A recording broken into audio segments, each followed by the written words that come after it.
Hello, I'm the Nostalgia Critic. I remember it, so you don't have to. Well, there's no doubt about it. Nintendo games rock. Movies based on Nintendo games blow. Therefore, movies about Nintendo games blow rocks. Thus, we enter the horrifying realms of The Wizard, Nintendo's biggest advertising fuck-up since Virtual Boy. The film, about a little boy who seems to be a prodigy with Nintendo games, literally teaches the lesson that Nintendo games bring families together. And as we all know, Nintendo games make us want to do nothing but destroy our adversaries. So the idea of Nintendo being kind of this 8-bit Buddha was pretty damn stupid. But still, they advertised this movie big, with stars like Fred Savage, Christian Slater, a shitload of video games, a Nintendo Tournament face-off, and even a sneak peek at their latest groundbreaking game which wasn't yet released. When you're a kid growing up in the 80s and 90s, this looked unbelievable. I mean, every kid had to see this. So, why is this film a letdown of digital proportions? Let's take a look. First of all, let's take a look at this thrilling opening. Pretty exciting, huh? The Wizard! Champions of Nintendo duking it out in a one-on-one tournament of the Nintendo Master... My god, is he still walking? Seriously, the opening of this film is nothing but a kid walking down a straight, narrow road. Fasten your seatbelts, we're in for a wild ride! Just sit down and have fun, damn it! Okay, so the strange little boy walking down the road is a kid named Jimmy, who just wants to go to California. California! He's returned back to his mother and jackass stepfather, where he continues to stare blankly out into space. Apparently he's been traumatized by the death of his sister, and is seeking an outlet for all his pent-up emotions. I'd like to think that he's searching for a way to express himself. If only there was some kind of game console with 2-player gameplay and 8-bit graphics that could allow him to express himself. But that kind of awe-inspiring magic only exists in the wildest realms of our imagination. Meanwhile, we cut to Jimmy's real father, played by Beau Bridges, who surprisingly was available. We also get to see Jimmy's brothers Nick, played by Christian Slater, and Corey, played by Fred Savage. And I never really noticed it before, but Fred Savage is kind of weird. I mean, he doesn't really act like a kid at all. Everything he says sounds like it's being spoken by a high-pitched adult. Will you listen to me? Well, you want to see that happen? Huh? You want to see him put Jimmy in a home? He kind of sounds like a male version of Dakota Fanning, and I don't think that's a good thing. You're getting awful personal, you know. So he sits in his room throwing darts at a map, because I guess that's what kids did before the internet, and decides he wants to take a little vacation. Where? California. No. California! California. So Corey decides he wants to run away from home and live in California. On his way there, he picks up his brother Jimmy from a mental home, where he literally just walks in the front door and steals him away. Where the fuck's security? I mean, there's no sign, no locked doors, no nothing. Did they just forget that kidnapping is illegal? What a top-notch establishment! I can't believe it! Once news of their runaway hits the parents, the mother and stepfather hire a professional runaway bringer-backer person named Mr. Putman. But Corey's father and brother are destined to get them back first, because Mr. Putman has the audacity to bring them back while being mildly rude. I make my money by bringing kids in, and I don't make it if someone else brings a kid in first. We can't let him bring our children back alive and well with such hideously poor manners. To the shipmobile!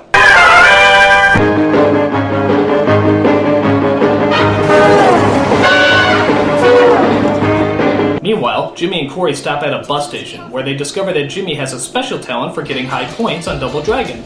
You got 50,000 on Double Dragon? There they come across Haley, a girl who also happens to be running away. It's his problem. Just shy. Shy a few bricks, I'd say. Just kicked ass on Double Dragon. Get out of here. Him? Yeah, he could wax your tail. No way. Wanna bet? How much?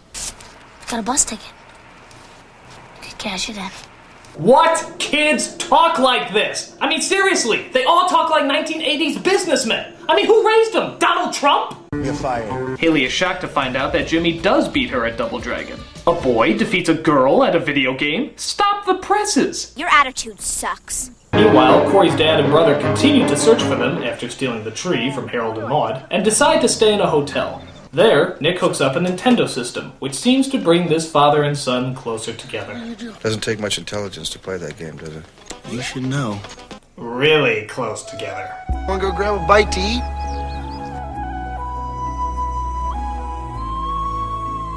Really close together. I just want to let you know that I'm glad that I'm here. Really uncomfortably, unnaturally, unchristianly close together. You remember those trips we used to take every year? That was great. Yeah. Sleeping with my father. Nintendo. It makes you gay. Now you're playing with incest. Can't even talk to each other. You're in your underwear. Meanwhile, Haley tells Corey and Jimmy about a Nintendo competition where they could win $50,000. And you'll never guess where it's being held. California? Right you are, you little oddball. So the three of them go from pit stop to pit stop, conning people out of money by making bets on video games, which it seems are mostly played by a lot of middle-aged, stuck-up white businessmen. You know, the usual demographic. Now my brother over here, he could beat you. Go on. A child defeats me at a children's game? Oh, delightfully absurd. While gaining more and more money, one kid recommends Jimmy to the ultimate Nintendo master. He's good, but he never beat Lucas. Lucas? Oh, don't tell me you've never heard of Lucas. He's only the greatest Nintendo player that has ever roamed the universe. And where might we find this Lucas? Within the twilight of the full moon, when the sky is dark but the fire of the stars pierces through the night, that is where you will find Lucas. He's tough. He's cool. But most of all, he's bad. Nobody's better than Lucas. You the wizard? No, he is. Is he like a poster child for someone? Hey Lucas, man, that was great. They say that he's less than a god, but more than a man. Lucas is awesome. Pick any game you want. I have 97 of them. 90s? Know all 97 of them? That's impossible! Dirty Harry, Scarface, the Terminator. Lucas. Why don't you just make yourself useful and give me a cold drink? But not only is Lucas a Nintendo master, he is also the keeper of a greater magic. What could be so important that he has to keep it in a briefcase?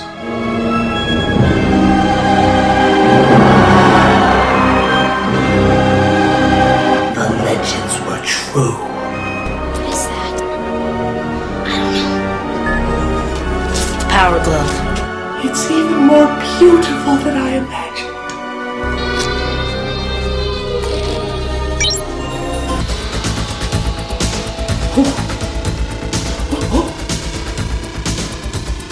Look out, Lucas! Look out! My God! Oh. He's a madman! A madman! It's like watching Michelangelo carve his beloved David, but with a cow.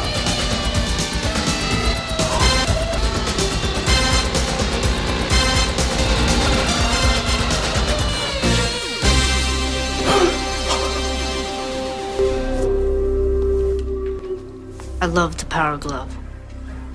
It's so bad. Yeah, well, just keep your power gloves off her, pal, huh? What? Oh, I'm sorry. I forgot to make room for your spontaneous romance that literally started right now. All this sexual tension gets to Jimmy as he runs out of the room, while Lucas tells Haley that he'll be entering the Nintendo competition too. But surely they don't have any openings. For gods. Is that right? Meanwhile, we take a look at the continuing escapades of Corey's family and the professional child catcher, Mr. Putnam. You make money off a little kid, you miserable jerk! You ought to be shot! How dare you try to bring our children back to us safe and sound! Then they partake in some really stupid car scenes that remind me a lot of an old Dukes of Hazzard episode. Now them Duke boys had better plug in their Game Genie or look up some cheat codes, cause there ain't no way they're getting out of this one with all their lives.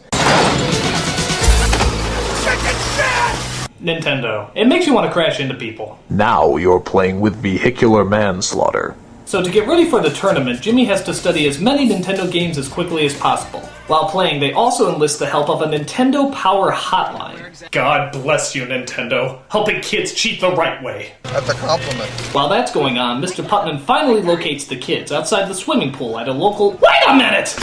What the hell? Who greenlighted the old man in a Speedo? I've been following you across 2 states. No. I'm sorry. I can't focus with an old man's butt cheeks hanging out in the background. I mean, what were they thinking? Did somebody actually look at this scene and say, you know what's missing here? An old man's package. That would really add some much needed drama. It's disgusting. And if you think this movie can't possibly get any more uncomfortable, just listen to this. He touched my breast!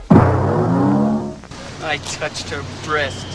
She doesn't have any breasts. Put me down! Nintendo, it makes you want to touch children. Now you're playing with pedophilia. And that's just wrong. Corey's dad and brother aren't far behind when they come across a guy wearing Jimmy's hat. Where'd you get that hat? Couple kids. They owe me some cash. Hey, I'll tell you where they were going. Where? Lucas, darling. So the three kids make it to the competition that's held at the other shameful plug in this movie, Universal Studios, where they come across some very strange adults. Playing ninja gaiden. Hey! I'm up here, my little beauties. Move it! You get to your station! You know, I think I finally figured out the main problem with this movie. All the 12-year-olds act like 30-year-olds, and all the 30-year-olds act like 12-year-olds. It's like a topsy-turvy world that only Hollywood's limited understanding of reality could give us. That's very funny. While there, they come across an old enemy. Hey, it's the wizard. Lucas. I brought my friends too. I wanted to show them perfection. You know, I hope you don't get nervous like last time, Moose. We wouldn't want you to whiz on someone. Oh. Let's just hope it's you. Yeah, look, Dork Lips. Oh. Mercy, Lucas! Mercy! But as Jimmy enters the tournament, we find that he actually does pretty good, and makes it to the final three, where they get to play a brand new game. A new game? You didn't say there'd be a new game! Nobody said this movie would suck either. Life's a bitch. Deal with it. Later, we find that Mr. Putman has made it to the tournament too. He almost doesn't spot them until somebody gives away their location. They're down there. Over there! Hey! Lucas! As we follow them through a chase/promotional tour of Universal Studios, Putman finally traps them in the back of a storage room just above the tournament. But the kids have an ingenious way to escape. What the hell is that?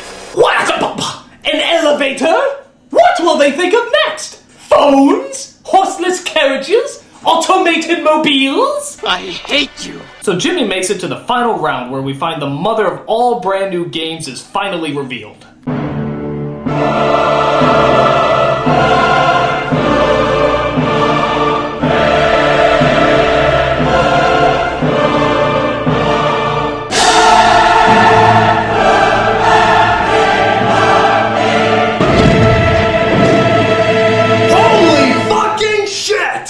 Super Mario Brothers 3! Don't look directly at it! It's so sacred it'll burn your eyes out! So the game is quite literally on as Jimmy and Lucas go thumb to thumb in an epic battle for Nintendo godhood.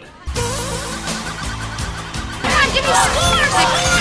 Go, Jimmy, go! Come on. Go! No, Jimmy, no! Remember your training, damn it! You're gonna have to start over, Jimmy. Just stay calm, please. You can do it, Jimmy! Come on! Find the warp, team. Find the warp. You're falling behind! Catch up! Catch up! Get the score, Jimmy. The score. Oh my God! No! Corner! No!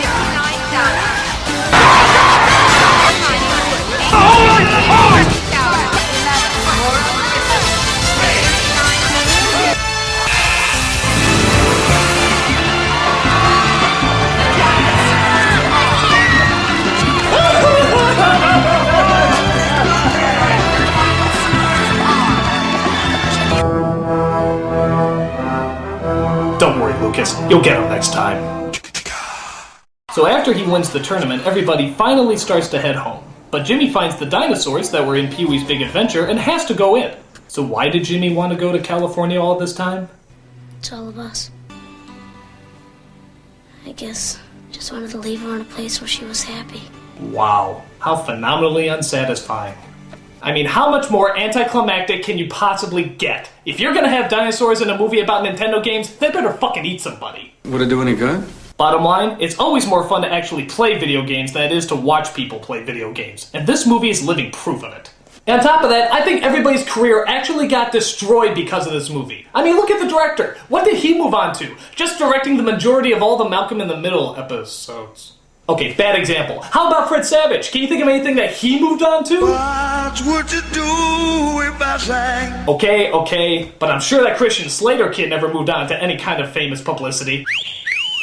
Okay, alright, Jimmy, the little child prodigy in the movie. Surely spending your entire life just playing video games can't get you any kind of fame.